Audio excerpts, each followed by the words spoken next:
আসসালামু আলাইকুম ওরহমতুল্লাহি ওবরাকাতু। প্রিয় দর্শক, শাওয়াল মাস ফজিলাতপূর্ণ, রমজান মাস ফজিলাতপূর্ণ, এর পাশাপাশি জিলহজ মাসও ফজিলাতপূর্ণ।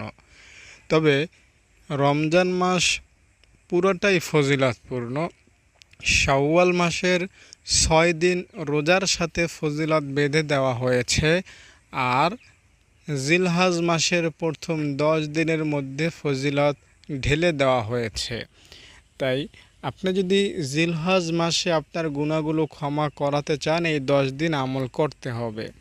আপনি যদি আল্লাহ তাআলার কাছে নিজেকে প্রিয় বান্দা হিসাবে প্রমাণ করাতে চান, তো এই 10 দিনকে আপনাকে আলাদাভাবে নজরে রাখতে হবে। 10 দিনকে বিশেষভাবে আমলে কাটাতে হবে। দেখুন, জিলহজ মাসের প্রথম দশকে হজ এবং কোরবানি, এই দুইটা আমল ছাড়া আর তেমন কোনো ধরাবাঁধা আমল নাই যেটা আপনাকে করতেই হবে। বোঝেন না বিষয়টা? জিলহজ মাসের এই সেই ফজিলত আপনি হয়তো অনেক ভিডিওতে, অনেক হুজুরের মুখ থেকে শুনেছেন। যত ফজিলতপূর্ণ, যত আমলের কথা শুনেছেন, কোরবানি ছাড়া আর হজ ছাড়া কোনোটাই আসলে ওরকম ফরজ, ওয়াজিব বা সুন্নতে মুআক্কাদার মতো এত গুরুত্বপূর্ণ না। সবই নফল এর অন্তর্ভুক্ত। অর্থাৎ আপনি যদি করেন তো আল্লাহ তাআলার কাছে প্রিয় হবেন, আর যদি না করেন তো আপনার কোনো গুনাহ হবে না। তাই এই জিলহজ মাসের এই ঐচ্ছিক আমলগুলো আপনার কাছে অপশনাল, অতিরিক্ত। আর ইসলামের একটা গোপন সূত্র আমি আপনাকে বলে আপনার আগ্রহ বা আপনার শোনার একটা স্পৃহা বাড়াতে চাই। ইসলামের গোপন একটা বিষয় হচ্ছে, আল্লাহ তাআলা যেটাকে ফরজ করেন নাই, যেটা করতে বাধ্য করেননি আমাকে আপনাকে, সেটা যখন আপনি করবেন তো আল্লাহ তাআলা তাতে বেশি খুশি হন। 5 ওয়াক্ত নামাজ পড়লে, তুই 5 ওয়াক্ত নামাজ পড়েছিস, জাহান্নাম থেকে বেঁচে গেলি, তুই জান্নাত পেয়ে গেলি, সোজা হিসাব। বোঝেন না? তুই রমজানের রোজাও রাখলি, পর্দাও করলি, ভালো, বাহবা, তোর জন্য জান্নাত রেডি। আল্লাহ তাআলার ঘোষণা হচ্ছে এরকম। কিন্তু আপনি যখন তাহাজ্জুদ পড়েন, যেটা আল্লাহ তাআলা পড়তে আমাকে আপনাকে নির্দেশ দেননি, তবুও পড়বেন। আপনি যখন জিলহজ মাসের রোজা রাখবেন, যেটা আল্লাহ তাআলা রাখতে আপনাকে আদেশ করেননি, তো আল্লাহ তাআলা তখন আপনাকে খুশি হয়ে দিবেন।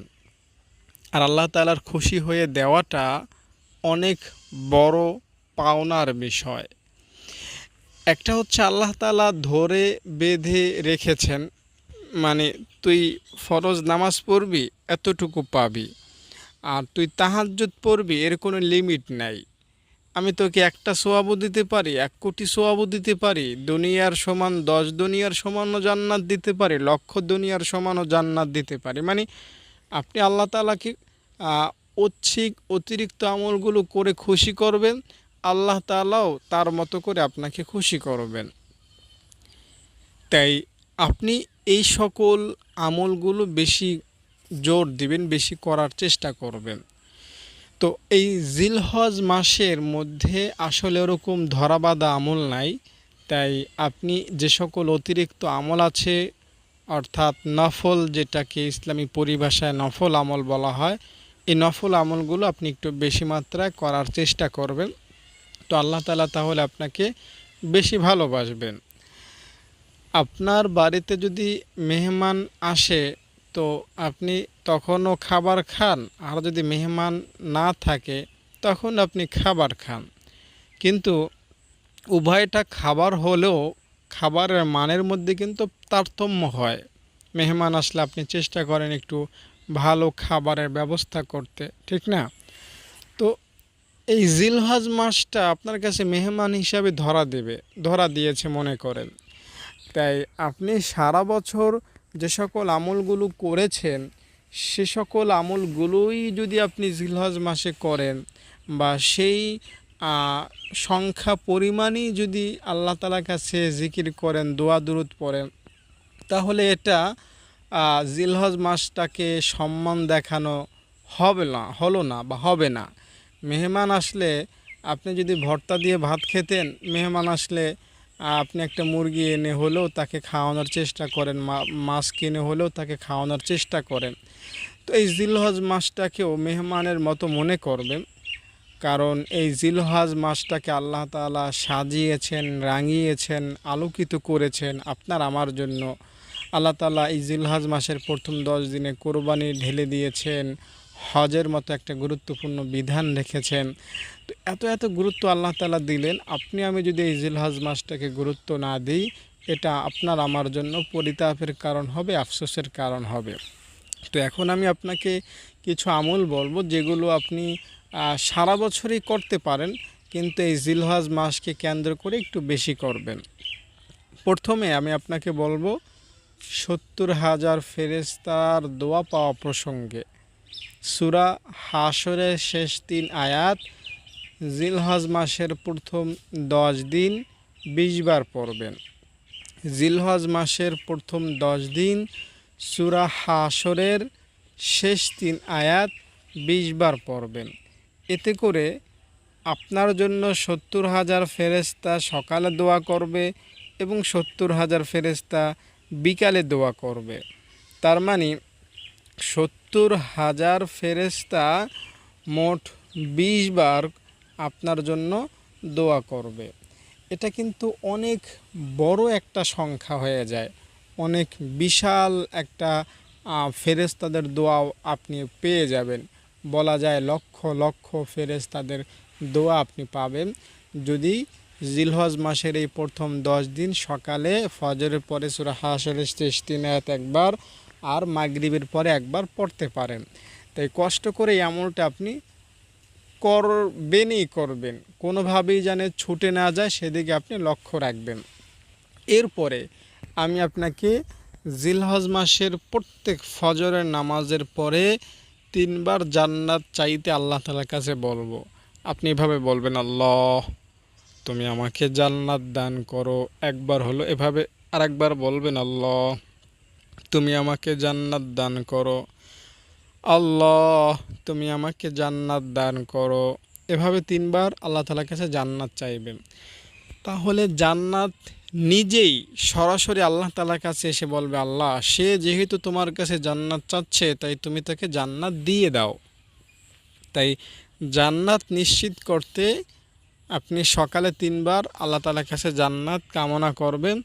আবার মাগরিবের পরেও এই আমলটা করার চেষ্টা করবেন। অন্তত জিলহজ মাসের 10 দিনে এই আমল আপনি বিশেষভাবে করার চেষ্টা করবেন। এরপরে আপনি ফজরের নামাজের 1 ঘন্টা বা আধা ঘন্টা পর 2 রাকাত নামাজ পড়বেন। কোন নামাজ? 2 রাকাত ইশরাকের নামাজ পড়বেন। 2 রাকাত ইশরাকের নামাজ যদি ফজরের নামাজের পরে পড়তে পারেন তো আল্লাহ রাব্বুল আলামিন আপনাকে একটা হজ করার সওয়াব দান করবেন, আল্লাহ রাব্বুল আলামিন আপনাকে একটা উমরা করার সওয়াব দান করবেন। এটা হাদিস শরীফের মধ্যেই রয়েছে। তাই জিলহজ মাসের যারা কদর করতে চান, জিলহজ মাসটাকে যারা সম্মান দেখাতে চান, তারা অবশ্যই প্রত্যেক দিন জিলহজ মাসের প্রথম 10 দিনেই আপনি ইশরাকের নামাজ কোনোভাবেই মিস দিবেন না। ইনশাআল্লাহ আল্লাহ তাআলা আপনাকে অনেক বেশি কল্যাণ দান করবেন, আপনাকে অনেক বেশি ফায়দা দান করবেন। দর্শক, এরপরে আপনি চাশতের নামাজ পড়বেন। যদি চাশতের নামাজ পড়তে পারেন তাহলেও আল্লাহ তাআলা আপনাকে দিন দুনিয়ার সকল ধরনের সফলতা, সকল ধরনের কল্যাণ, কামিয়াবি দান করবেন। এরপরে যখন দুপুর গড়িয়ে সূর্যটা পশ্চিম আকাশে হেলে যাবে তখন আপনি 4 রাকাত সুন্নাত নামাজ পড়বেন। এই নামাজ রাসূলুল্লাহ সাল্লাল্লাহু আলাইহি সাল্লাম পড়তেন। এই নামাজকে জাওয়ালের নামাজও বলতে পারেন। তো এই 4 রাকাত নামাজ পড়লে আপনার মনের আশা সরাসরি আল্লাহ তাআলার কাছে কবুল হবে। এই সময় 4 রাকাত নামাজ পড়লে আপনার জন্য আসমানের দরজা খুলে যাবে ইনশাআল্লাহ। তাই আপনি এই সময় 4 রাকাত নামাজ পড়ার ট্রাই করবেন। এরপরে জোহরের নামাজ পড়বেন। জোহরের নামাজ পড়ে আপনি যদি পারেন সূরা ফাতাহ পড়বেন। এরপরে আসরের নামাজ পড়বেন। আসরের পরে যদি পারেন আপনি সূরা নাবা পড়বেন। এরপরে পড়বেন সূরা মাগরিবের নামাজ পড়ে সূরা ওয়াকিয়া পড়বেন, এশারে নামাজ পড়ে সূরা মুলক তেলাওয়াত করবেন। মাগরিবের পরেও আপনি বেশ কিছু আমলের সাথে নিজেকে জড়িয়ে রাখবেন, অর্থাৎ সূরা হাশরের শেষ 3 আয়াত পড়বেন। এছাড়াও আল্লাহুম্মা আজরিনি মিনান নার এই দোয়াটা 7 বার পড়বেন, তাহলে আপনি জাহান্নামের আগুন থেকে বেঁচে যাবেন।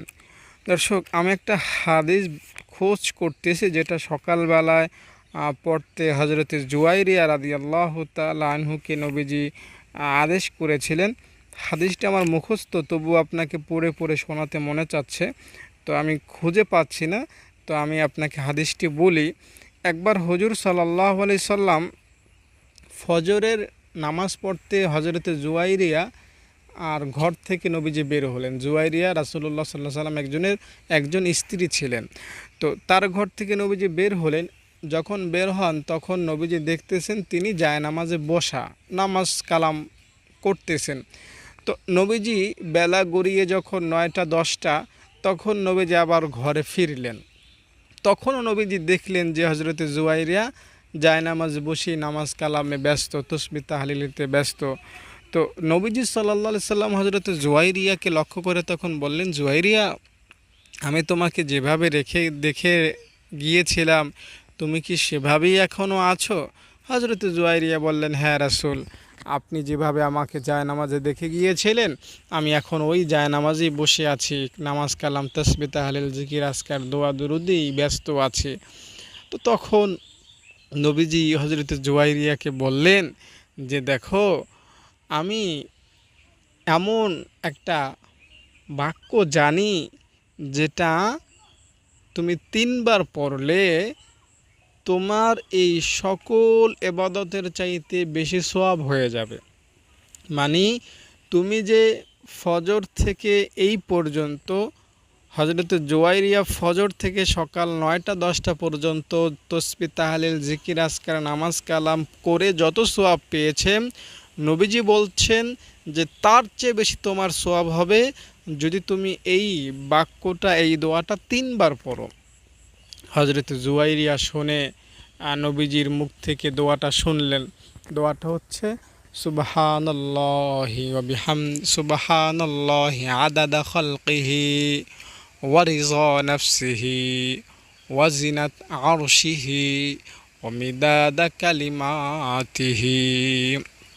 নবীজির ভাষ্য হচ্ছে, এই দোয়াটা কেউ যদি ফজরের নামাজের পরে 3বার পড়ে তাহলে একজন মানুষ ফজর থেকে চাস্তের সময় পর্যন্ত অর্থাৎ 4-5 ঘন্টা আল্লাহর জিকির করলে, 4-5 ঘন্টা তাসবিহ তাহলিল করলে যে সওয়াব হয় সেই সমপরিমাণ সওয়াব আল্লাহ তাআলা তাকে দান করে দিবেন। তাই এই ফজিলতপূর্ণ হাদিসটি শুনেও যদি আপনি আমলটা না করেন, এটা আপনার জন্য চরম ব্যর্থতার কারণ হবে।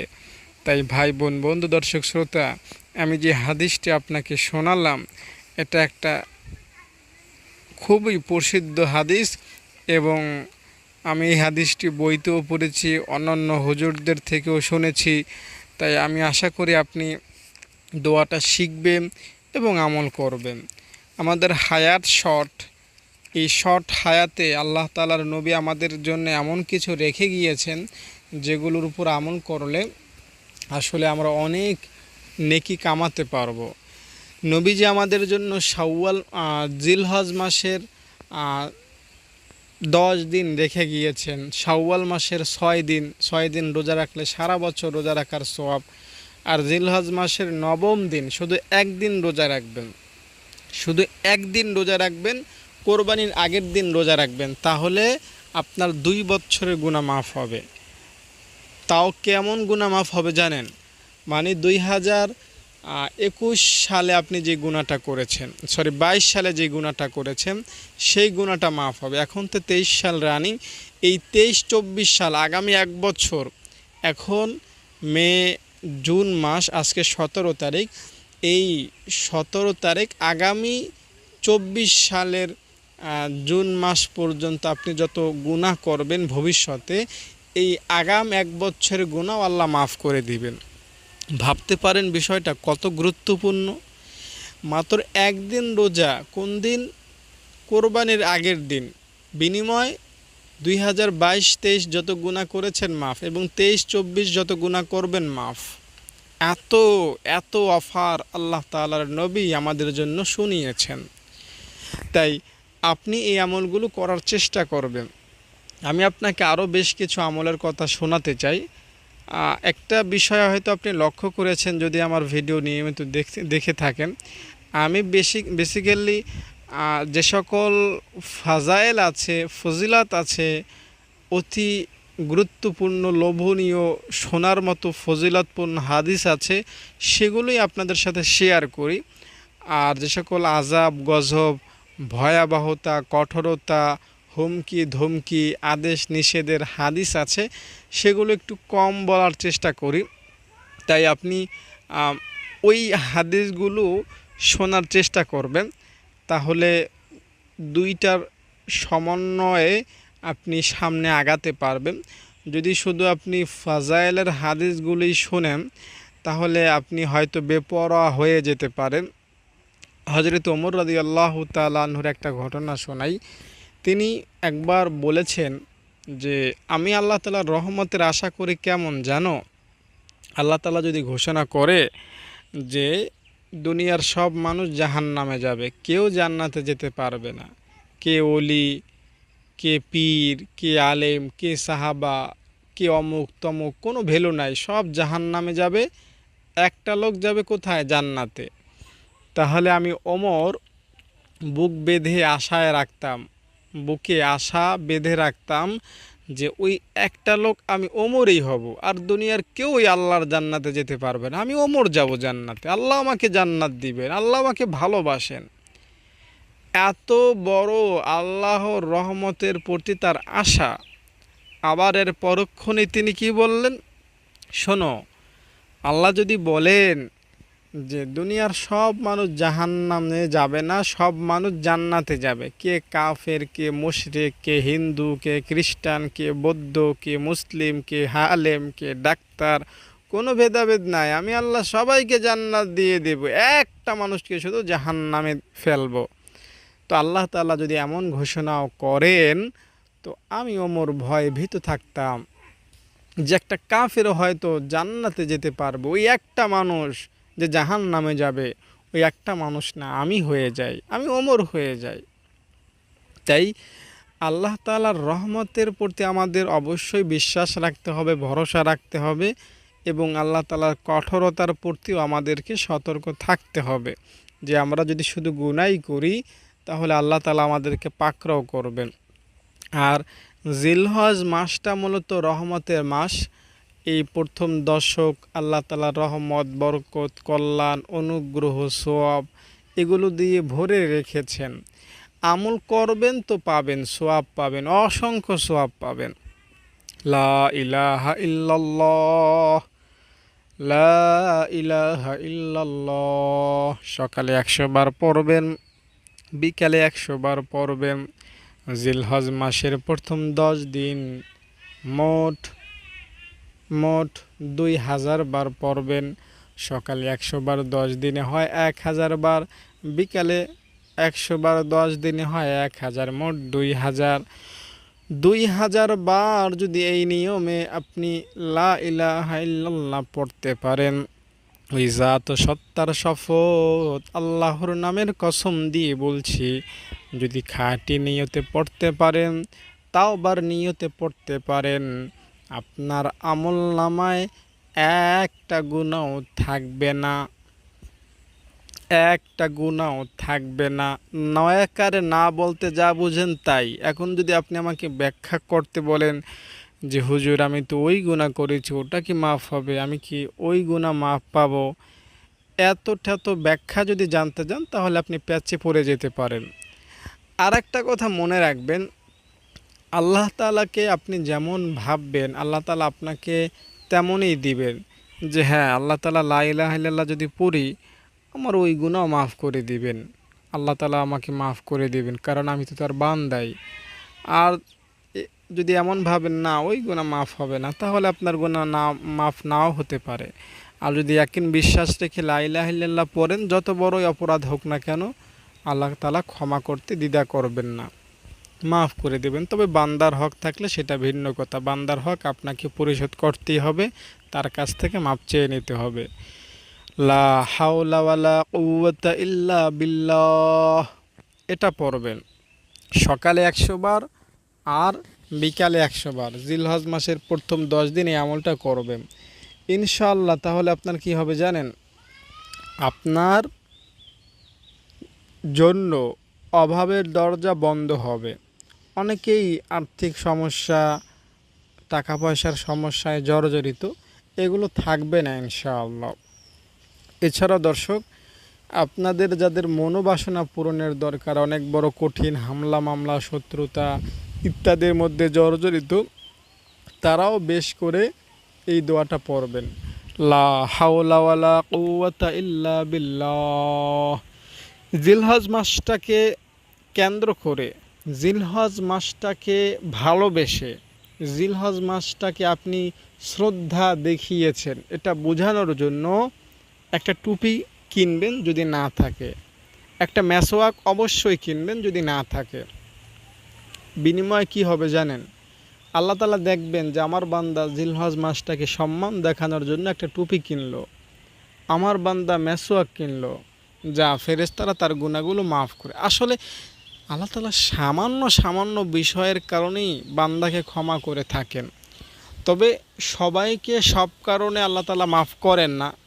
একজন ব্যক্তি একটা কুকুরকে পানি পান করিয়েছিল, নবীজির হাদিসে আসে লোকটাকে আল্লাহ তাআলা হাজারো জেনা ব্যভিচার করা সত্ত্বেও জান্নাতের মেহমান বানিয়ে দিয়েছেন। আমল কি একটা কুকুরকে পানি পান করিয়েছেন। তো আমি আপনিও তো কুকুরকে পানি পান করাই, তো আমাদের কুকুরকে পানি পান করানো এই আমলটা আল্লাহ তাআলার কাছে যদি ভালো লাগে, তো আল্লাহ তাআলা আমাকে আপনাকে জান্নাত দিয়ে দিতে পারেন। তো আমাকে আপনাকে এমন কিছু এক্সট্রা অতিরিক্ত আমল আল্লাহ তাআলাকে দেখাতে হবে যেটা আমরা আল্লাহ তাআলার জন্যই করব। তো এমন আমল যদি আমরা করতে থাকি নিয়মিত, তো আল্লাহ তাআলা আমাদের আমল জগতে যখন খোঁজ করবেন, তখন এমন কোনো আমল যদি আল্লাহ তাআলা দেখেন যেটা আল্লাহ তাআলাকে খুশি করার জন্য আমরা করেছি, তো আল্লাহ তাআলা ওই আমলের উসিলায় কিন্তু আমাকে আপনাকে জান্নাতের মেহমান বানিয়ে দেবেন। একটা কথা শোনেন, আমরা হচ্ছি বিশ্বনবীর উম্মত, আমাদেরকে আল্লাহ তাআলা সহজে জাহান্নামে ফেলতে চাইবেন না। সহজে বোঝেন, আল্লাহ তাআলা দেখবেন যে বান্দা তোর গুনাহ বেশি না সওয়াব বেশি। মনে করেন আমার গুনাহ হলো 49টা, সওয়াব হলো 51টা, তো আল্লাহ তাআলা সহজে বলবেন আমার বান্দার সওয়াব বেশি, যা তাকে জান্নাত দিয়ে দে। আবার আমার যদি গুনাহ বেশি হয়, গুনাহ ধরেন 51টা, সওয়াব 49টা, পরকালে পাশ করার সংখ্যা 33 না বরং 50, সেখানে আপনাকে 50% সওয়াব নিয়ে যেতে হবে, 50%-এর কম গুনাহ নিয়ে উঠতে হবে, তাহলে আপনি সহজ হিসাবে পাশ করবেন, জান্নাত পেয়ে যাবেন। তো এখন আমার গুনাহ যদি বেশি হয়, তাহলে আল্লাহ তাআলা আমাকে জাহান্নামে ফেলতে চাইবেন। আল্লাহ তাআলা আমার সওয়াব জগতে আবার খুঁজবেন যে আমার বান্দার সওয়াবের মধ্যে দেখ আলাদা কোনো সওয়াব আছেনি, যেটা আমার জন্য সে করেছিল বাকিরা করেনি, যেটা সে করেছে নাজাত পাওয়ার জন্য। তো তখন আল্লাহ তাআলা খুঁজে খুঁজে খুঁজে খুঁজে খুঁজে খুঁজে দেখবেন যে হ্যাঁ, আমার বান্দা তো একদিন চোখের পানি ফেলে আমার কাছে কান্নাকাটি করে মাপ চেয়েছিল। তো এই আমলটা আল্লাহ তাআলার কাছে তখন ভালো লাগবে, তখন আল্লাহ তাআলা হয়তো আমাকে জান্নাত দিয়ে দিবেন। আসলে জান্নাত সওয়াব দ্বারা অর্জন করা যায় না, আবার অনেক গুনাহ থাকলেও জাহান্নামে যাওয়া লাগে না, এরকম বহু হাদিস আছে। আমি যদি আপনাকে একটু আন্দাজ দেই, এক লোক একটা নেকি নিয়ে উঠেছে হাশরের ময়দানে, আমাদের মধ্যে একজন সে হবে, আমাদের নবীর উম্মত। তো ওই লোকটা এক জায়গায় দাঁড়িয়ে থাকবে, আর একজন লোকের একটা নেকির টান পড়বে। তো ওই লোক একটা নেকি খুঁজতে থাকবে, খুঁজতে খুঁজতে ওই লোকটার কাছে যাবে যার একটা নেকি আছে, তার কাছে গিয়ে বলবে ভাই আমার একটা নেকি লাগে, 99টা নেকি আমার 100 হলেই আল্লাহ তাআলা মাফ করে দিবেন, আল্লাহ বলেছেন। তো তখন এই বান্দা বলবে, একটা নেকির লেগিয়া এত টেনশন, যা আমার থেকে একটা নেকি তুই নিয়ে নে। তো একটা নেকি নিয়ে সে আল্লাহ তাআলার কাছে বলবে, আল্লাহ আমার তো একটা নেকি হয়েছে, আমাকে এবার জান্নাত দিয়ে দাও। তো তখন আল্লাহ বলবেন, আরে এই হাসরের ময়দানে তোকে আবার নেকি দিল কে? তখন আল্লাহ তাআলাকে ওই লোকটা বলবে, আল্লাহ ওই লোকটা আমাকে দিয়েছে, যা তাকে ধরে নিয়ে আয়। আনা হবে, জিজ্ঞেস করা হবে, তুই তাকে নেকি দিলি কেন? বাবা মা ভাই বন্ধু কেউ দিল না, তুই দিলি, ঘটনা কি? তখন ওই লোকটা বলবে, আল্লাহ আমার আছেই একটা নেকি, একটা নেকি দিয়ে তো আমি আর জান্নাত পাবো না, ভাবলাম তার একটা নেকি কম, তাকে দিয়ে দিই, সে জান্নাতে যাক, আমার একটা নেকি নষ্ট হলো না। তো তখন আল্লাহ তাআলা বলবেন, খুদ বিয়াদি আখিক ওয়াদখুলিল জান্নাহ, তুই তার হাত ধর এবং তোরা দুইজনেই আমার জান্নাতে ঢুকে যা। তো এইখানে একটা নেকি দ্বারাও ওই লোকটা আল্লাহ তাআলা জান্নাতে পৌঁছে গেল। এই যে হাদিসটি দেখতে পাচ্ছেন, এই হাদিসটির মধ্যেও একটা হাদিস আমি আপনাকে বারবার ভিডিওর মাধ্যমে শুনিয়েছি। এক ব্যক্তির এত গুনাহ যে গুনাহের পরিধি দৃষ্টির শেষ সীমানা পর্যন্ত, এত গুনাহ আপনার দৃষ্টি যত দূর যায় এত দূর পর্যন্ত তার গুনাহ লেখা হয়েছে। এরকম একটা দফতর, এরকম 99টা, মানে এখান থেকে আপনি দৃষ্টি দিলেন যত দূর গেল, আবার ওই জায়গায় গিয়ে আবার দৃষ্টি দিবেন, ওইখান থেকে আবার যত দূর যাবে, এরকম 99 বার দৃষ্টি দিলে যত দূর পর্যন্ত আপনার দৃষ্টি যাবে অত দূর পর্যন্ত ওই লোকটার গুনাহ শুধু লেখা হয়েছে। এত বড় খাতা তার গুনাহ লেখার জন্য, আর সওয়াব বলতে তেমন কিচ্ছু নাই। তো আল্লাহ তাআলা এই ব্যক্তিকে ক্ষমা করার জন্য তার আমলনামা খুঁজতে থাকবেন। দেখো ফেরেশতা, আমার বান্দা গুনাহ করেছে ঠিক, দেখো তো আমার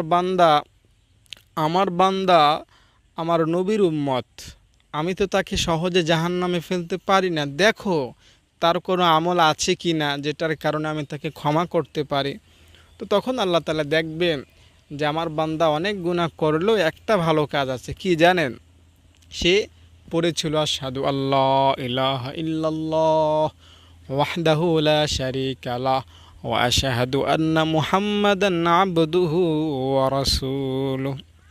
আল্লাহ বলবেন, বান্দা তোর 99টা দফতর, বিশাল বিশাল তোর গুনাহ, নামাজ নাই, রোজা নাই, পর্দা নাই, সুদ ঘুষ হারাম, কত জেনা বেবিচার মিথ্যা অহংকার হিংসা, কত গুনাহ না তুই করেছিস। এগুলো করেছিস তুই আসলেই সত্য করেছিস না আমার ফেরেশতা বানিয়ে লিখেছে?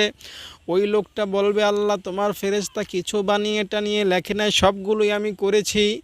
আল্লাহ তখন বলবেন, বান্দা তোর এই বিশাল গুনাহকে আমি ক্ষমা করার জন্য একটা আমল তোর আমলনামা থেকে নির্বাচন করেছি। তুই কালিমায়ে শাহাদাত পড়েছিলি দুনিয়ায়, এই আমলটা আমার কাছে ভালো লেগেছে, যা এই কালিমাটা এক পাল্লায় রাখ আর তোর গুনাহগুলো এক পাল্লায় রাখ। ওজন দেওয়া হবে, গুনাহ হালকা হয়ে যাবে, কালিমার পাল্লা ভারী হবে, বিনিময়ে জান্নাতের মালিক সে হয়ে যাবে।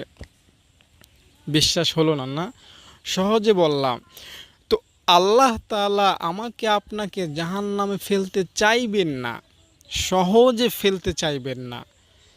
এমন যদি অবস্থা হয় যে সারা বছর কোনটা জিলহজ, কোনটা মুহররম, কোনটা রমজান, কোনটা মসজিদ, কোনটা মাদ্রাসা, কোনো ভেদাভেদ নেই, এই বান্দা রমজানও যেমন, জিলহজও তেমন, মসজিদের সামনে দিয়ে গেল তেমন, আলেম ওলামা দেখলো সব চুপচাপ নীরব, কোনো ভালো কাজ তার মধ্যে নাই, সারাদিন বিড়ি সিগারেট গাঞ্জা মদ জুয়া নারীবাজি। তো আল্লাহ তাআলা একে কেমন করে ক্ষমা করবেন বলেন? তো আপনাকে একটু আল্লাহর পথে আসতে হবে, আল্লাহ আপনাকে টান দিয়ে জান্নাতে ফেলে দেবেন। আল্লাহর কথা হচ্ছে, বান্দা তুই আমার কথা স্মরণ কর, আমি তোর কথা ফেরেশতাদের সাথে আলোচনা করব। তুই আমার দিকে আয়, আমিও তোর দিকে আবো। তুই আমার দিকে এক বিঘত আসবি, আমি তোর দিকে 1 হাত আসবো। তুই আমার দিকে হেঁটে হেঁটে আসবি, আমি তোর দিকে দৌড়িয়ে দৌড়িয়ে আসব। আপনি যদি আল্লাহর দিকে নাই হাঁটেন, আল্লাহকে পাওয়ার কোনো আগ্রহই না থাকে, তো আল্লাহ তাআলা কেন আপনাকে ক্ষমা করবেন? তাই জিলহজ মাসের প্রথম 10 দিন আপনি আমলে সাজান। দেখবেন এই 10 দিনকে যদি আপনি, আমরা যেরকম টাকা ইন্স্যুরেন্স করি, ব্যাংকে ডিপোজিট করি, এগুলো বিপদে কাজে লাগে। আমার কোনো টাকা নাই, কিন্তু আমার 5 লক্ষ টাকা ডিপোজিট আছে ব্যাংকে, বা অমন জায়গায় আমার টাকা আছে, কোনো বিপদে পড়লে আমি সেইখান থেকে টাকাটা ভেঙে এনে খরচ করতে পারবো। তো আমরা ওই টাকাটা তখন বিপদে কাজে লাগাই। তো এই জিলহজ মাসটার প্রথম 10 দিন আপনি ডিপোজিট করেন, আপনি আমল করেন। বাদ বাকি সময় আমল করলেন না করলেন, নামাজ পড়লেন না পড়লেন, সেটা ভিন্ন কথা।